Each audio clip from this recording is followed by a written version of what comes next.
Voilà, mesdames, messieurs, bonsoir. Bienvenue à toutes et à tous à ces magazines Économie pour tous. C'est votre magazine, notre magazine en tout cas préféré, parce que c'est un magazine qui vous enseigne, qui vous forme et qui vous éduque en même temps. Alors, je le dis toujours, faites-moi une bonne politique, je vous ferai une bonne économie. Donc, ça marche des pairs. Alors, je ne suis pas seule sur ces plateaux, je suis avec mon invité de tous les temps, de tous les jours, notre consultant en économie, M. Chimombo Soki-Amputu, à qui je dis bonsoir. Bonsoir madame, bonsoir à nos téléspectateurs et téléspectatrices. Ça va? Ça va. Il commence à faire froid. Voilà, on va aborder un sujet sensible aujourd'hui. On va parler de la dépréciation du franc congolais.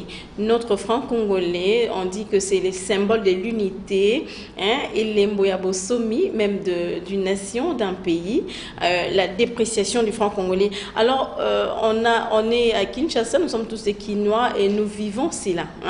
On est en train de vivre cela. Quels sont les facteurs qui accélèrent cette dépréciation du franc congolais? Tout à fait, comme vous dites, la monnaie, c'est un des symboles de la souveraineté d'un pays. Oui. Le territoire, la monnaie, l'armée. Donc, voilà, tout le monde se plaint. Le franc congolais connaît une descente aux enfers. Oui. On vient de franchir la barre de 2000 francs congolais pour $1. $1 américain, oui. Et donc, cela entraîne la hausse des prix, des denrées de première nécessité, notamment les médicaments, Oui. la nourriture, ça entraîne donc la baisse du pouvoir d'achat et ce qui entraîne l'appauvrissement des ménages. Donc, les gens deviennent plus Le panier de pauvres. la ménagère est secoué gravement. Oui. Mais il y a même des facteurs pour Et nous sommes dans une allure qui est depuis un certain temps qui continue. Quels sont les facteurs? Le premier facteur, c'est le financement monétaire du déficit. Okay. Le budget de l'État congolais, nous en avons parlé plusieurs fois ici. Ce budget qui avait été surestimé à 11 milliards, ramené par les plans de trésorerie autour de 5 milliards et demi. Aujourd'hui, on attend toujours les collectifs budgétaires. La session parlementaire était censée déjà se clôturer, n'eût été l'état d'urgence. Oui. Mais le budget, les collectifs budgétaires n'est toujours pas adopté, qui devait ramener des budgets à 6 milliards et demi. Mais entre-temps, les dépenses qu'on avait déjà adoptées, l'État continue à les exécuter avec des recettes qui ne sont pas à la hauteur.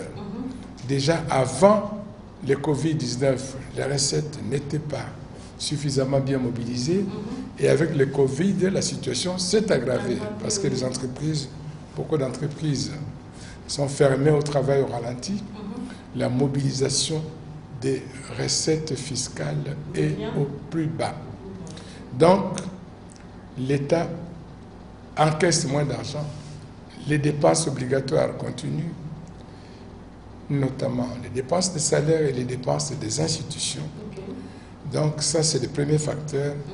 Déficit. L'État fait un déficit d'à peu près 60 millions de dollars chaque mois. Les 4 premiers mois, on était arrivé pratiquement donc, à presque 300 millions de dollars. Et quand on dépense plus que ce qu'on encaisse, donc il y a la création monétaire, cette masse monétaire sans contrepartie de la production vient faire pression sur les marchés d'échange. Vous savez, à l'époque, moi j'étais à la primature, on avait fait une étude, 60% de la masse monétaire congolaise, chaque fois qu'on paye les gens, soit leur salaire, qu'on paye déjà des factures, des fournisseurs de l'État, 60% de ce qu'ils reçoivent va sur les marchés d'échange. Les gens vont tout de suite chercher à acheter des devises. Je vous ai toujours parlé de la théorie économique de Gresham, la mauvaise monnaie chasse la bonne. Oui. Donc les gens vont chercher à se prémunir, sachant que le franc congolais va continuer à se déprécier pour se protéger ils vont acheter des devises.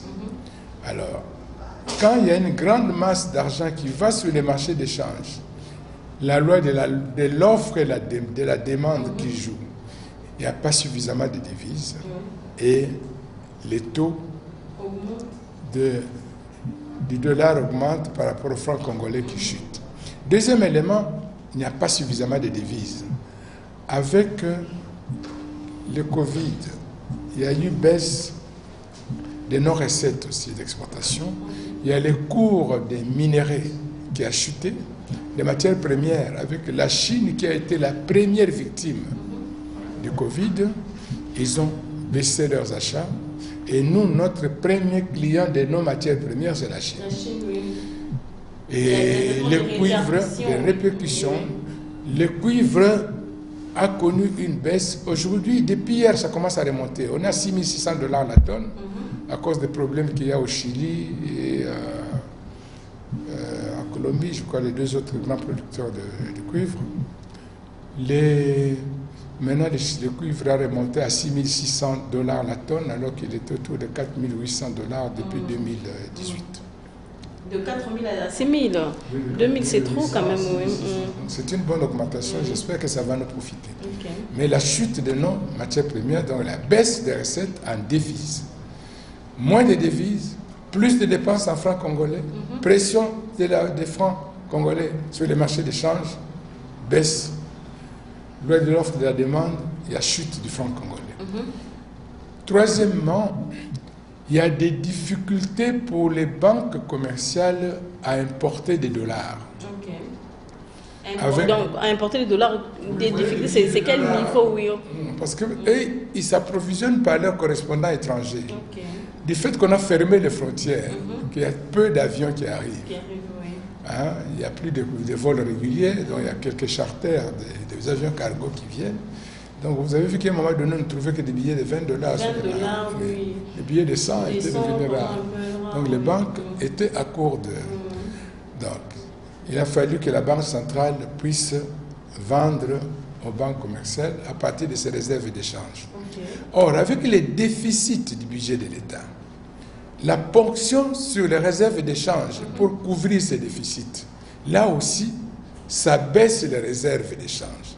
Ce sont ces réserves-là, nous avons que des réserves que pour 3 semaines d'importation, 960 millions de $, 3 semaines d'importation. Alors, quand vous enlevez chaque mois 60 millions de $ de ces réserves-là pour soutenir les déficits du budget de l'État, vous réduisez encore les capacités d'intervention. Alors, quand les importateurs ont besoin de devises pour faire venir des produits de l'extérieur, il y a aussi là une difficulté. Demande de devises, pas suffisamment de devises, et l'achat de devises, le prix de la devise augmente, toujours par le phénomène de la rareté de la devise. Et ça aussi, c'est favorisé par le fait que nous importons trop de produits alimentaires. Un pays comme le nôtre, avec 80 millions d'hectares de terres arabes. Et pourtant, l'agriculture figurait parmi la priorité, oui. La semaine prochaine, un sujet rien que sur l'agriculture et la sécurité alimentaire.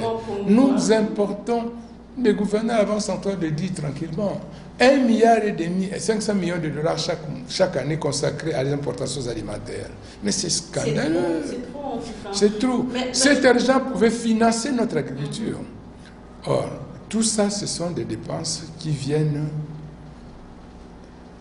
affecter les réserves d'échange et favoriser la dépréciation du franc congolais. Quand vous êtes en train de parler, j'étais en train de réfléchir. Est-ce que cette situation, c'est seulement ici en RDC ou c'est observé sous d'autres cieux aussi? Bon, il y a d'autres pays aussi qui connaissent...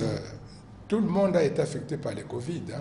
Mais nous, on avait déjà des problèmes avant le Covid. Le Covid n'a fait que venir... C'est comme le Covid tue beaucoup plus les gens qui ont déjà des pathologies. Hein. Les gens qui souffrent déjà asthme, tension, rein, diabète. Non, ça n'a fait qu'amplifier la situation qui existait déjà. On souffrait déjà de l'insuffisance de nos recettes, de notre incapacité à mobiliser les recettes, les montants qu'on a prévus au budget et du manque de diversification de notre économie, du fait que nous dépendions trop d'importations alimentaires extérieures. Ce sont les facteurs que le Covid est venu amplifier, qui font qu'aujourd'hui, la monnaie chute parce que déjà, il n'y avait pas suffisamment de recettes, mais les recettes ont chuté. Les impôts sur les bénéfices qu'on paye toujours au mois d'avril, le ministre des Finances a déclaré que c'était un échec, donc on ne pouvait pas les mobiliser. Puisque les entreprises, on a fait le confinement de la Gombe au mois d'avril. Oui. Alors, la plupart des entreprises qui ont leur siège d'exploitation ont fermé les portes, oui. Donc, ils n'ont pas pu avoir suffisamment de recettes pour payer les impôts sur les bénéfices, qui est un des impôts qui permettent à l'État de renflouer ses caisses au mois d'avril, au mois de mai. Mais est-ce qu'il y a quand même des précautions à prendre? Vous avez fini avec les facteurs ou bien encore? Oui, ce sont les principaux facteurs que j'ai donnés là. Mais est-ce qu'il y a quand même des précautions à prendre? Parce que il y a des mesures qui ont été proposées par la Banque centrale et par le gouvernement. La première mesure, c'est l'ajustement budgétaire. C'est la gestion sur base caisse. Nous en avons toujours parlé. Il faut dépenser ce qu'on a encaissé. Il ne faut pas consommer ce qu'on n'a pas produit. Parce que quand vous consommez ce que vous n'avez pas produit, vous vous endettez et vous créez de la monnaie de manière artificielle. Or, comme on n'a pas suffisamment de recettes, ces derniers temps, les dépenses dépassent toujours les recettes. 60 millions de dépassements de déficit chaque mois. Deux, nous en avons toujours parlé, il faut réduire les trains de vie de l'État.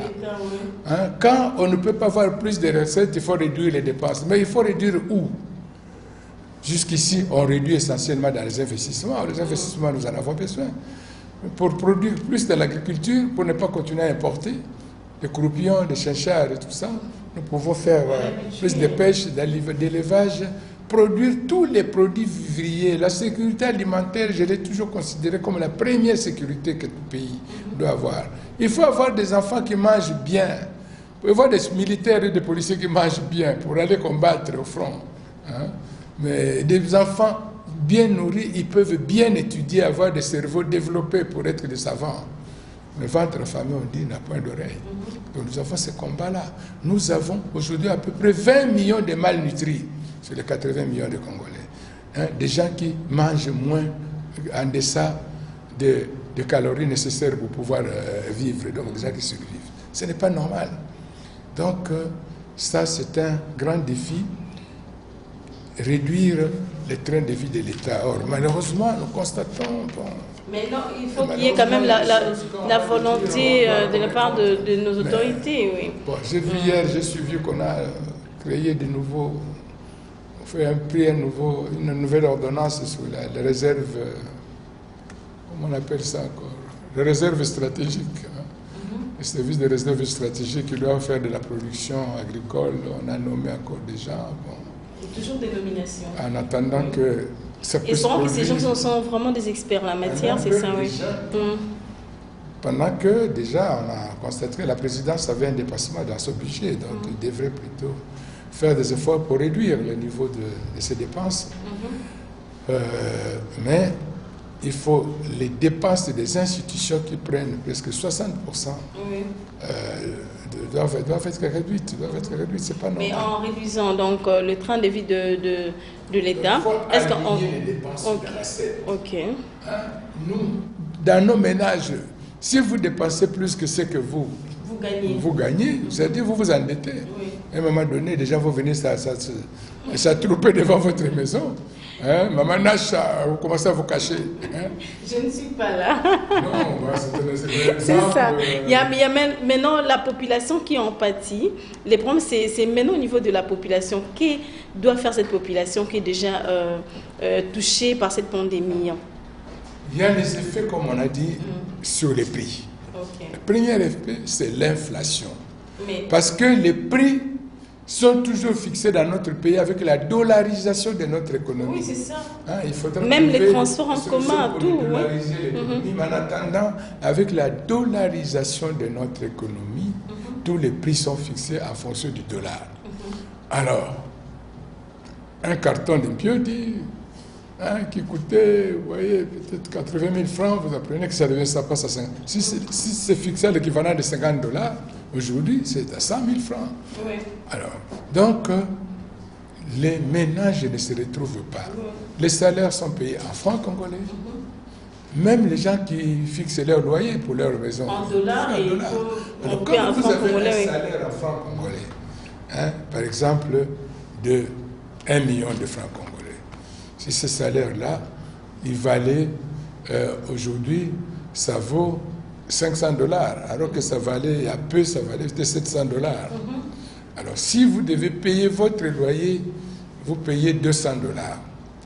Avant, ce loyer-là était l'équivalent de 300 000 ou de 400 000. Aujourd'hui, ça devient c'était l'équivalent de 300 000. Maintenant, ça devient l'équivalent de 400 000. Donc, votre revenu diminue, le pouvoir d'achat de la population diminue, la pauvreté s'aggrave. Vous voulez aller acheter des médicaments, vous voyez les prix des médicaments. Oui, tout coûte Les cher. prix des maladies. Mhm. Là, vous voyez, ça vous coûte 15 000 francs congolais. Donc, Ça vous tout est coûte devenu cher en une RDC. cure complète là, avec des piqûres là. Ça vous coûte l'équivalent de 100 à 150 $. 150 $, vous avez dépensé plus. Alors, quand vous voyez, quand vous transformez ça en francs congolais, c'est l'accord de coût. Donc, Mais la il y a... population doit se comporter comment? Parce qu'on dit que l'ennemi du Congolais, c'est les Congolais lui-même. Mais c'est pas... Une chose qui s'est vendue par exemple à 100 francs, et ici, avec les dollars, une personne fixe le prix à 300 francs. Qu'est-ce que le Congolais vendeur peut faire? Quand il va acheter l'impiodi à l'équivalent en dollars et que la monnaie a chuté, donc la dépréciation du franc congolais au niveau du marché des changes vient se répercuter sur les marchés des biens et des services. Les biens parce que les camions, celui qui a son camion qui va chercher des produits au Bandundu ou au Congo central, il achète les pneus en équivalent dollars, les pièces de rechange en équivalent dollars, les entretiens en équivalent dollars, les carburants, ça suit toujours les taux d'échange. Alors, pour qu'il continue à maintenir son véhicule, il est obligé de réajuster aussi son prix. Les produits, quand ils arrivent ici, ça augmente. Les paysans qui viennent vendre son produit sur les marchés, ils regardent avec 1 kilo, un sac de manioc, je peux acheter combien de kilos de poisson? Si le prix du poisson augmente... Mais c'est à lui de réfléchir, mais dans des pays développés, il y a quand même une personne, une autorité qui réagit sur les prix, mais ce n'est pas aux commerçants de fixer les prix. Dans des pays développés, on ne contrôle pas les prix, on stabilise la monnaie. Ok. Hein? Vous voyez ce que... Vous avez déjà entendu, les dollars... Ce sont toujours les autres monnaies qui diminuent ou qui montent. Le dollar, les taux par rapport à l'euro, ça ne change pas de beaucoup.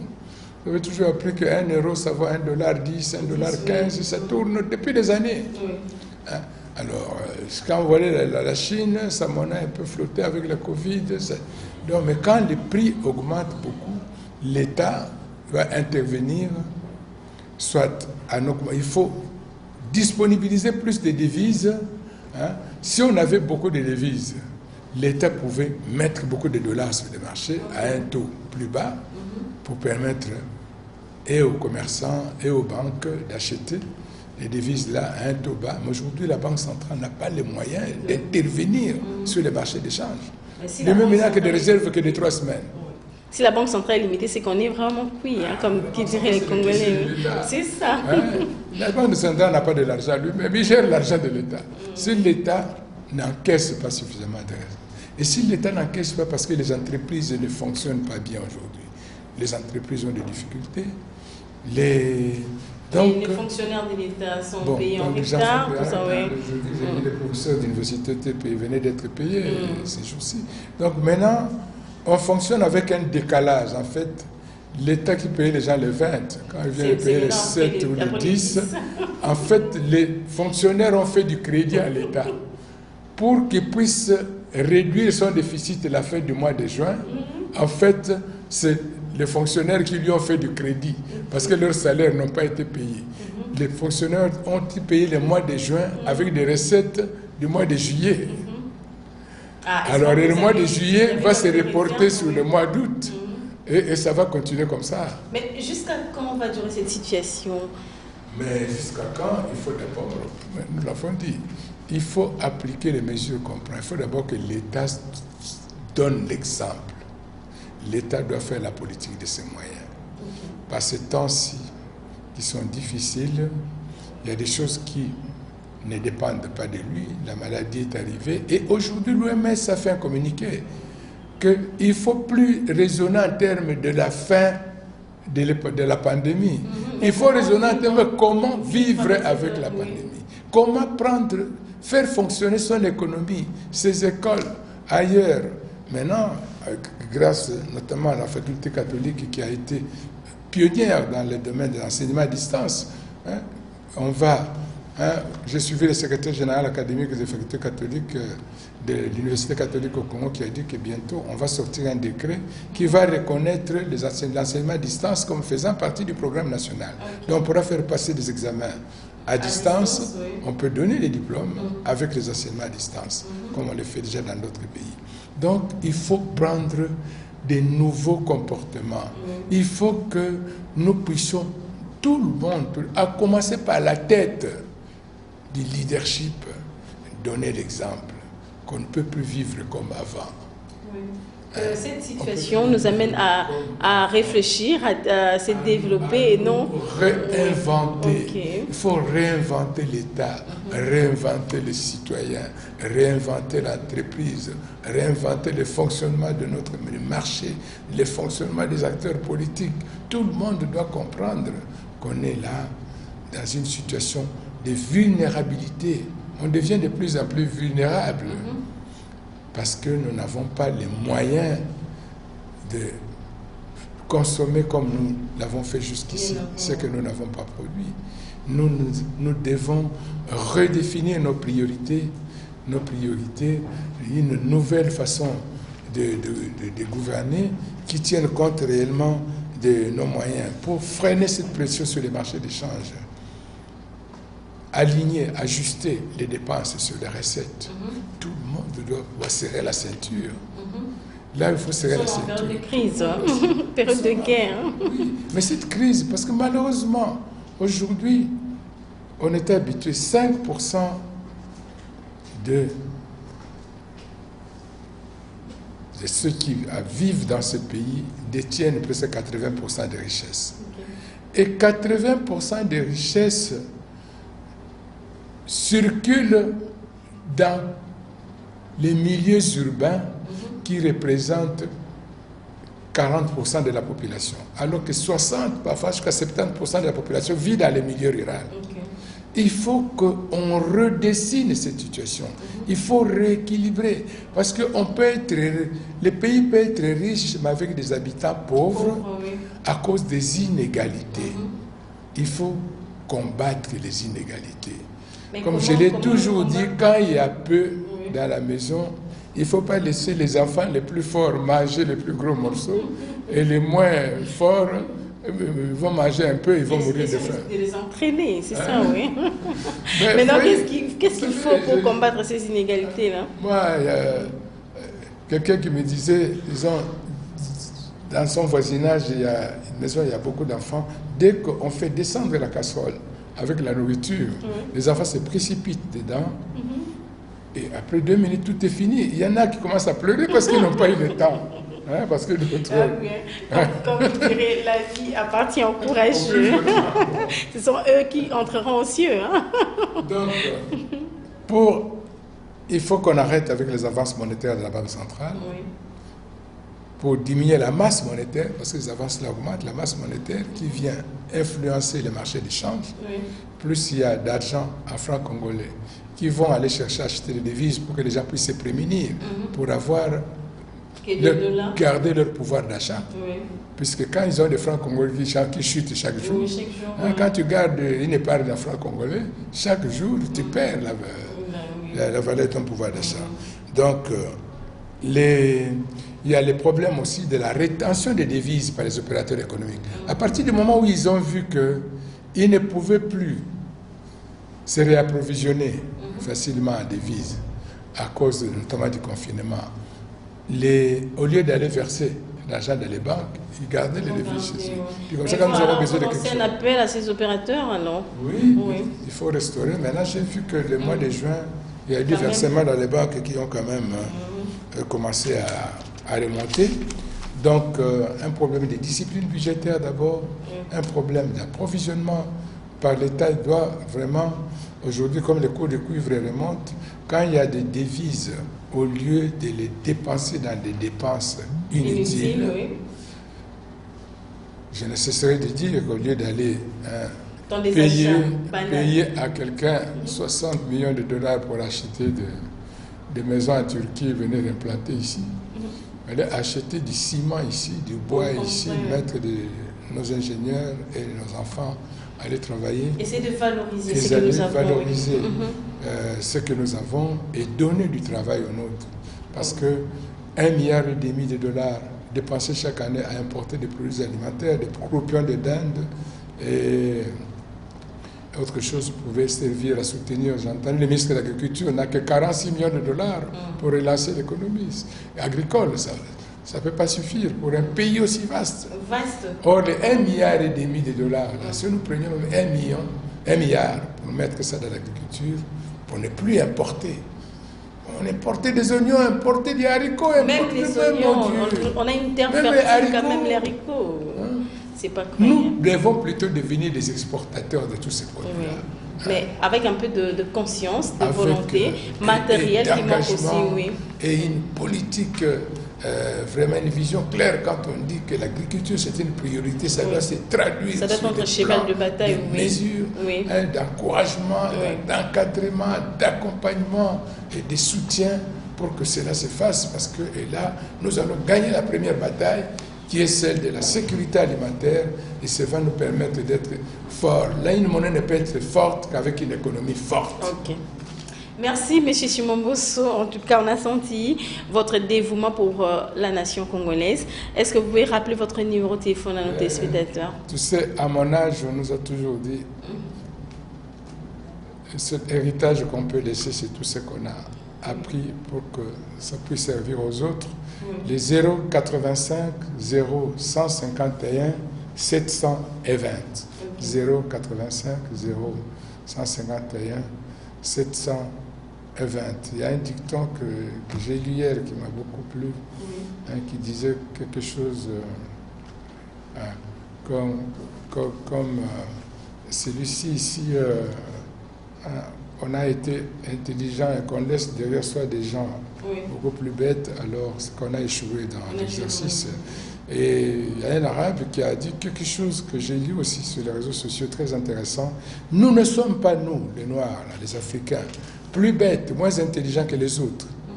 Mais seulement, là, chez eux, quand quelqu'un échoue, les autres viennent les soutenir jusqu'à ce qu'ils réussissent.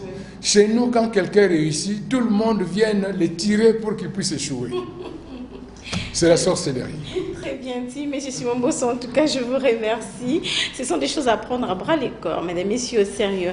Merci d'avoir répondu à toutes nos questions. Merci d'avoir éclairé à la lanterne du public face à ces sujets. Je rappelle que c'est un sujet qui va intéresser la population. On a parlé de la dépréciation du franc congolais. J'avais beaucoup de questions, mais les temps nous limitent en tout cas. À élargir le temps. À la télé, les temps, c'est de l'argent en tout cas. Le sujet est intéressant. Parfois, je vois même dans les autres télévisions, on dit bon, on ajoute un peu quelques minutes. Vous êtes habitués, vous avez le temps de verser votre intelligence. Madame, messieurs, merci de nous avoir suivis. Je dis merci à Gino Lombongo, merci à Patient Moussangala. Je n'ai pas massacré les noms, j'espère Patient. Patient Moussangala, merci. Merci à Gino. Madame, messieurs, merci de nous avoir suivis. Si vous avez aimé cette émission, dites merci au DG Ukibao et on va se retrouver prochainement pour un autre numéro.